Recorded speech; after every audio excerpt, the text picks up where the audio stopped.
My name's Flash.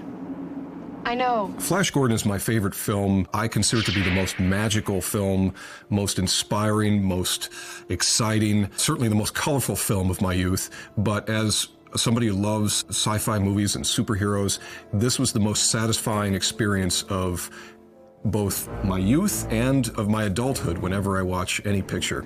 Hello. We're from Earth. Friends. One of the things that's so inspiring about the film is the combination of the rock music from Queen and the over-the-top visuals and the sort of perfect dramatic male hero. Flash Gordon, quarterback, New York Jets. And he's genuinely getting in there, fighting with the enemy in such a way that you feel a certain exaltation. If you can just lose your sort of overthinking of how serious these things need to be. The film itself is pure fun. The idea that he engages in a football game with Ming's forces upon first encountering them, to me was the absolute favorite moment. Go, Flash, go! Go, Flash, go! I lived to see that moment as a kid. I lived for the opening titles when Ming talks about destroying the world. I like to play with things a while before annihilation. And suddenly, Roger Taylor's drums begin. You get that sense of just the rush of your body, and then, of course, the flash in harmony from the band.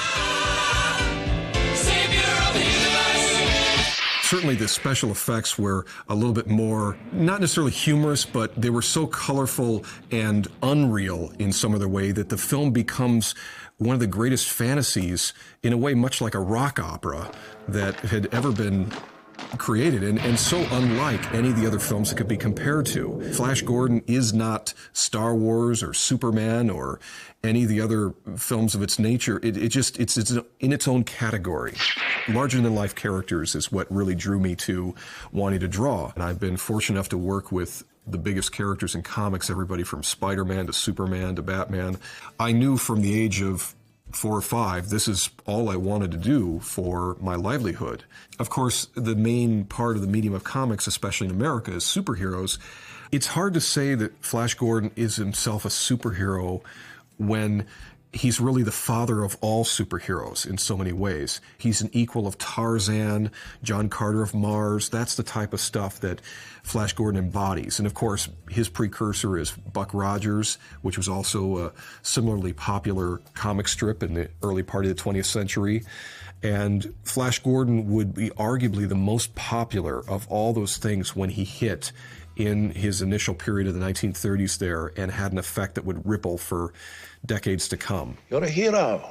Don't you see that? The ironic thing about Flash Gordon is that Flash Gordon was the biggest immediate influence on all these superhero icons, but now more people are going to, of course, know about Superman, the Batman, Green Lantern, or whatever, than they'll ever remember about Flash Gordon, because it didn't become the biggest thing like those things did. Even with the comic strip, all these other versions of it, it didn't have the same effect on culture over the long haul. It just affected all these things to be taking inspiration from it, and then they run off and create their own characters that are clearly just, oh, I saw this great costume in Flash Gordon. And you take that and you make it a character. And Flash Gordon, in a way, becomes the Hercules upon which all these other modern myths are based. All the elements in Flash Gordon have somewhat of a mythical base. Flash Gordon being the ultimate Achilles-type hero, a man against the elements, proving that man is better than everything else, and somehow when you go up against Martians and all other creatures, that you somehow can best everybody at whatever sport. This is somewhat the American ideal of the time, which maybe characters like Superman embody more, except it's taken to the extreme of him having phenomenal superpowers, where now Flash was more beating everybody else at the level of a man. Our trap play worked. They'll follow me for sure. Just an extremely athletic, strong man. One move and you're looking for a new prince. Prince Baron and his cohorts are obviously the mythical roots of Robin Hood and the Merry Men. The Hawkmen are not just simply like angels, they're like a lot of creatures of Greek and Roman myth. A combination of birds and men is a pretty consistent feature in many mythologies from countless cultures. So there's these basic elements of mixing animal and man together that populate the world of Mongo. Hold, lizard man. Escape is impossible. That you see all throughout both the movie as well as the comics. And that's just simple, basic mythology on every level from every culture. The film itself really should be qualified as a rock opera in so many ways. The fusion of story plus rock and roll music. I was introduced to Queen by my older sister, and of course when the song We Will Rock You from the album News of the World came out, it was the biggest song and the biggest band in the world at that time. And I was sucked into them like any other kid around the age of 8. And by the time that this film came out, for maybe just the reasons of I knew the character from the old Buster Crabbe serials, I knew the character from a cartoon show that was on television at the time, and then adding in Queen, I had to go see this thing. And as it turned out, I had to go see it many, many times in a theater. And Queen did do other work with other films. They did the soundtrack for the film Highlander and contributed a couple other songs to other films, but Flash Gordon is the most amazing hybrid of their talents. One of the greatest moments in the film that one could experience is the consistent driving drum beat and Brian May's guitar chord as the rocket ship that Flash is piloting is going in towards Mongo City, ready to disrupt Ming's wedding to Dale. Gordon! Flash! I've wished for another modern Go, Flash! sci-fi or superhero spectacle film to really have that moment of a rock and roll song that you thrill to as the hero, saves the day.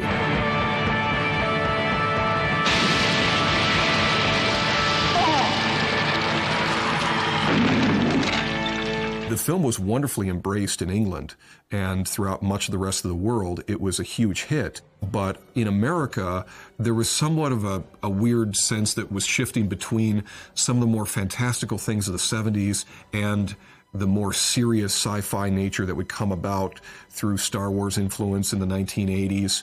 And where things were going was different than where Flash Gordon was. Flash Gordon has a decidedly European flavor to it. Pick that up, would you? Flash Gordon, in so many ways, is a bit of a farce. Ming is the enemy of every creature on Mongo. Let's all team up and fight him. Lower them into the swamp. Mike Hodges intended the film to be camp. He really didn't think of this as being the most serious production, like that he was somehow giving George Lucas a run for his money. The movie has much more of a tongue-in-cheek aspect of it. The fact that the special effects are so brightly colorful, the environments, the ships, nothing is so 100% real, but in a way it transports you like a great song to somewhere you've never been before. So unlike a film where everything feels like, oh, that's space and you're in this environment, in this world, it feels more like you've gone into somewhere entirely different than you know. The film was camp entirely in the same way as the Batman TV show was camp. So for young kids watching it, you don't pick up on those details. You're just amazed by how much fun it is to have these characters in costume, the props they have, the conflict of the good guys and bad guys. It's liquid gold. Any final request? Yes. Let me see Dale right away. Oh, dear. How pathetic. I've probably more as an adult run into more people who have been very snooty about whether or not they thought it was a quality production or looked down on me for sharing my exuberance about the film. And I just think you're not getting it. That must be one hell of a planet you men come from! Not too bad. There's a lot of room for a broad spectrum of fun integrated with your fantasy. And Flash Gordon has that tongue-in-cheek, but not, to my feeling, to any detriment of it. It was the right way to interpret the material. Tell me more about this man Houdini. As a young boy, I didn't recognize the elements of camp. I just thought, why isn't Star Wars more like this? Flash, I love you! But we only have 14 hours to save the Earth! Flash! It is such a 70s movie that's just getting to be at the very dawning of the new decade of the 80s, and it has so many qualities that are true to the previous era that had, say, maybe a decadence to the 70s that comes through in the film. Drink this. What is it? It has no name.